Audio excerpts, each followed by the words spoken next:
Driver cum conductor ഇപ്പോൾ പലർക്കും പൊതുസമൂഹത്തിൽ അത്ര വലിയ ഗൗരവമായിട്ട് അറിയത്തില്ലാത്തൊരു സംഗതിയാണ്. എന്താണ് ഡ്രൈവർ കം കണ്ടക്ടർ?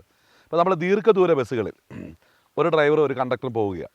അപ്പോൾ ദീർഘദൂര ബസ്സുകൾ പോകുമ്പം ആ വണ്ടി പകൽ സമയങ്ങളിൽ രാത്രി കാലങ്ങളിലും ഓടിക്കൊണ്ടിരിക്കുന്നു. അപ്പോൾ രാത്രി കാലങ്ങളിൽ ഈ വാഹനം ഓടുമ്പോൾ ഈ കണ്ടക്ടറുടെ ജോലി എന്ന് പറയുന്നത് സ്വാഭാവികമായിട്ട് ഇപ്പോഴത്തെ നമ്മുടെ പുതിയ ആധുനിക കാലഘട്ടത്തിലേക്ക് കടന്നു വന്നപ്പോൾ ദീർഘദൂര ബസ്സുകൾ ഭൂരിഭാഗവും റിസർവേഷനാണ്. അപ്പോൾ റിസർവ് ചെയ്ത യാത്രക്കാരാണ് ഭൂരിഭാഗവും കയറുന്നത്. ആ പ്രത്യേകിച്ച് കേരളത്തിൻ്റെ ഉള്ളിൽ സഞ്ചരിക്കുന്ന സമയത്ത് മാത്രമാണ് കയറി ഇറങ്ങുന്ന യാത്രക്കാരുള്ളത്.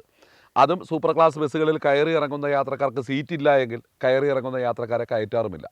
അപ്പോൾ ഡ്രൈവർ കം കണ്ടക്ടർ എന്ന് പറയുന്നൊരു സംവിധാനം, അതായത് കണ്ടക്ടർ കം ഡ്രൈവർ, അതായത് കണ്ടക്ടറായിട്ടിരിക്കുക, ഡ്രൈവർക്ക് ഈ ഒരു വിശ്രമം അനുവദിക്കാൻ വേണ്ടി ഈ കണ്ടക്ടറായിട്ടിരിക്കുന്ന വ്യക്തി ഡ്രൈവിംഗ് ലൈസൻസ് ഉള്ള അല്ലെങ്കിൽ ഡ്രൈവറായിരിക്കുന്ന വ്യക്തി കണ്ടക്ടറുടെ ജോലി ഇതിലേക്ക് മാറുകയും ഈ കണ്ടക്ടറായിട്ടിരിക്കുന്ന വ്യക്തി ഡ്രൈവറുടെ സീറ്റിലേക്ക് മാറുക.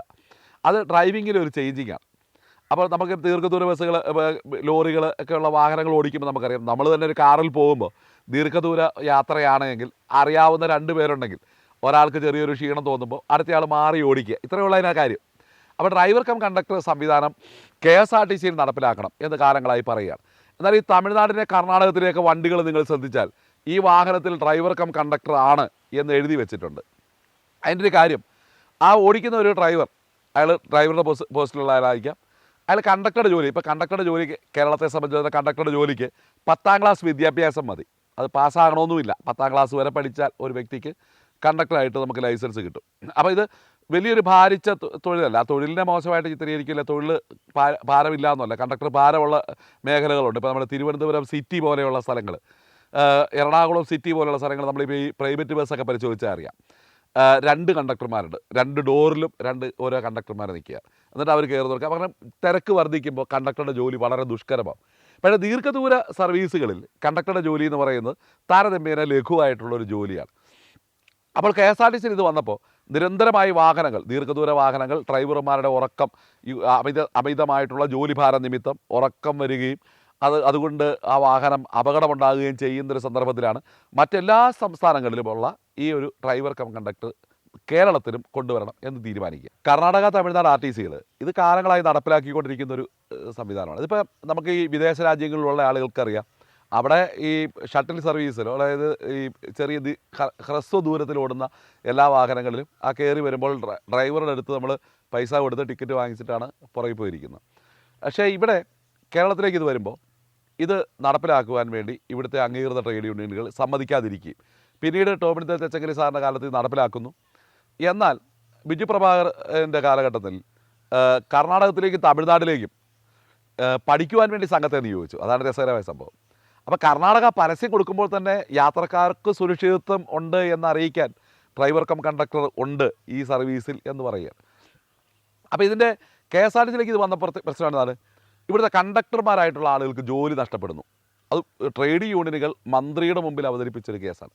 ഇപ്പോൾ വെൽഫെയർ അസോസിയേഷൻ രൂപീകൃതമായപ്പോൾ ആദ്യം തന്നെ അതിന് സൊല്യൂഷൻ ഞാൻ പറഞ്ഞിരുന്നു. കാരണം കണ്ടക്ടർമാരുടെ ജോലി നഷ്ടമാകുന്നില്ല, കാരണം കണ്ടക്ടർമാർ കുറവാണ് താരതമ്യേന. പിന്നെന്താണ്, ഈ ബദലി എംപാനൽ കണ്ടക്ടേഴ്സ് കൂടുതലും ഉണ്ട് താനും. അപ്പോൾ കണ്ടക്ടർമാർക്ക് ജോലി നഷ്ടപ്പെടുന്നില്ല. കാരണം സിറ്റി സർവീസുകളിൽ, ഇപ്പം ഷട്ടിൽ സർവീസ് എന്ന് ഞങ്ങൾ പറയും, സിറ്റി ഓടുന്ന വണ്ടികളിൽ 2 കണ്ടക്ടർമാരെ വെക്കണം. കാരണം അത് വരുമാന ചോർച്ച ഉണ്ടാകുന്നുണ്ട്. ഇപ്പോൾ തിരുവനന്തപുരം ഭീമാപ്പള്ളി, തിരുവനന്തപുരം പൂന്തുറ, തിരുവനന്തപുരം ബീച്ച് സർക്കിൾ, ഞാൻ കുറേ ഡ്യൂട്ടികൾ പറഞ്ഞതാണ്. ഇപ്പം എറണാകുളം ആലുവ അങ്കമാലി, ഇങ്ങനെയുള്ള സ്ഥലങ്ങളിൽ നമുക്കതുപോലെ കോഴിക്കോടൊക്കെ ചെന്നാൽ കാണാൻ പറ്റും. അത്തരം വണ്ടികളിൽ 2 കണ്ടക്ടർമാർ പോട്ടെ.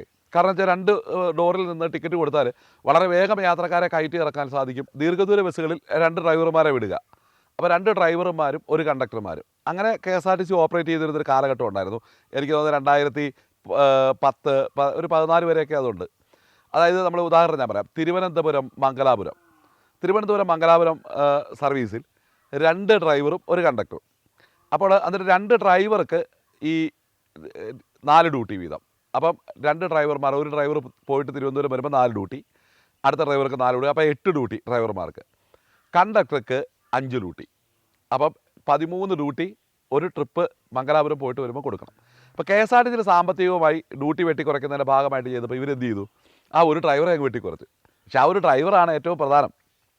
അതായത് അപകടം ഉണ്ടായിരിക്കണമെങ്കിൽ അപ്പോൾ അവിടെ സംഭവിച്ചൊരു കാര്യം, അപ്പോൾ അന്നേരം അവിടെ അയിത്തമാണ് കേട്ടോ. അത് ഞാൻ പിന്നീട് വേറെ കുറിച്ച് പറയാം. കാരണം ഡ്രൈവർക്ക് 4 ഡ്യൂട്ടിയും കണ്ടക്ടർക്ക് 5 ഡ്യൂട്ടി. അതിനകത്തൊരു 100 ടിക്കറ്റിൽ കൂടുതൽ കീറേണ്ടി വരുന്നില്ല. 100 ടിക്കറ്റ് കീറുന്ന ആൾക്ക് 5 ഡ്യൂട്ടിയും 700 കിലോമീറ്റർ ഓടിക്കുന്ന ആൾക്ക് 4 ഡ്യൂട്ടിയും. അങ്ങനെ ഒരു വിവേചനം അവിടെ ഉണ്ടായിരുന്നു. അത് ഞാൻ യൂണിയൻ നേതാക്കളുടെയൊക്കെ ശ്രദ്ധയിൽപ്പെടുത്തിയിരുന്നു. ആ കാര്യത്തിൽ ഒരുപാട് ആക്ഷേപം ഞാൻ കേട്ടു. അപ്പോൾ KSRTCക്ക് എന്ത് ചെയ്യണം? ഡ്യൂട്ടി വെട്ടിക്കുറയ്ക്കണം. അപ്പോൾ എന്ത് ചെയ്യണം? അവിടെ ഒഴിവാക്കപ്പെടേണ്ടത് ഈ കണ്ടക്ടറെയാണ്. അവിടെ 2 ഡ്രൈവർമാർ പോയാൽ മതി. അപ്പോൾ ഇപ്പോൾ എന്ത് ചെയ്തു? 2 ഡ്രൈവർമാർ പോയപ്പോൾ ഈ വാശിക്ക് 2 ഡ്രൈവർമാർ ഓരോ ഡ്യൂട്ടി അങ്ങ് വെട്ടിക്കുറച്ചു. അപ്പോൾ 3 ഡ്യൂട്ടിയേ ഇപ്പോൾ ഉള്ളൂ. Thiruvananthapuram Mangalapuram 3 duty, 6 duty. അപ്പോൾ നേരത്തെ എത്രയാണ് കൊടുത്തുകൊണ്ടിരുന്നത്? 13 ഡ്യൂട്ടി. അപ്പോൾ KSRTCക്ക് 7 ഡ്യൂട്ടി ലാഭമായി. അപ്പോൾ ഈ സംവിധാനം തിരികെ കൊണ്ടുവരുവാനാണ് ഇപ്പോൾ വീണ്ടും ശ്രമിക്കുക. അപ്പോൾ ഇപ്പോൾ വീണ്ടും ശ്രമിക്കുന്നതിൻ്റെ ഭാഗമായിട്ടാണ് ചില സ്ഥലങ്ങളിലൊക്കെ ഇത് നിർത്തലാക്കുന്നത്. അപ്പോൾ ഡ്രൈവർ കം കണ്ടക്ടർ കൊണ്ടുള്ള നേട്ടം KSRTC സംബന്ധിച്ചിടത്തോളം, ഈ അഡീഷണൽ ഒരു ഡ്രൈവറെ ഇതിനകത്ത് വിടുക എന്ന് പറയുമ്പോൾ ഒരു സീറ്റ് നഷ്ടമാണ്. ഇപ്പം തിരുവനന്തപുരം ബാംഗ്ലൂർ ഏകദേശം 2000 രൂപയ്ക്ക് അടുത്ത് വില വരുന്ന ഒരു സീറ്റ് അവിടെ റിസർവേഷൻ ഇല്ലാതെ ഇടേണ്ടി വരും. അത് ഒഴിവാക്കാം. കാരണം കണ്ടക്ടറുടെ സീറ്റ് ഓൾറെഡി ഉണ്ടല്ലോ, അത് മതി. ഡ്രൈവർ തന്നെ ഈ റിസർവേഷൻകാരെ ഇരുത്തിക്കോളും. ഇടയ്ക്ക് കയറുന്ന യാത്രക്കാർക്ക് ടിക്കറ്റ് കൊടുത്തോളും. ടിക്കറ്റ് കൊടുക്കുക എന്ന് പറയുന്ന ഡ്രൈവറെ സംബന്ധിച്ചിടത്തോളം, അല്ലെങ്കിൽ 10ാം ക്ലാസ് മാത്രമുള്ള ഒരാൾക്ക് ഈ കണ്ടക്ടർ ലൈസൻസ് ലഭിക്കുന്നതാണ്. അപ്പം അവിടെ KSRTCക്ക് വൻപിച്ച ലാഭമായ ഒരു സംഗതിയാണ്. ഏറ്റവും പരമപ്രധാനം യാത്രക്കാരുടെ സുരക്ഷിതത്വം. ഉറക്കം വരുന്നു എന്ന് തോന്നുന്ന ഒരു നിമിഷത്തിൽ കൂട്ടത്തിൽ ഒരു സഹപ്രവർത്തകൻ മാറി ഓടിക്കാൻ അനുവാദമുള്ള ഒരാൾ കൂട്ടത്തിലുണ്ട് എന്നുള്ളത് ഡ്രൈവറെ സംബന്ധിച്ചിടത്തോളം, വണ്ടി ഒരിക്കലെങ്കിലും രാത്രിയിൽ ഓടിച്ചിട്ടുള്ള ഏതൊരു വ്യക്തിയെ സംബന്ധിച്ചിടത്തോളം ആശ്വാസകരമായ ഒരു കാര്യമാണ്. ഇതാണ് ഡ്രൈവർ കം കണ്ടക്ടർ സംവിധാനം.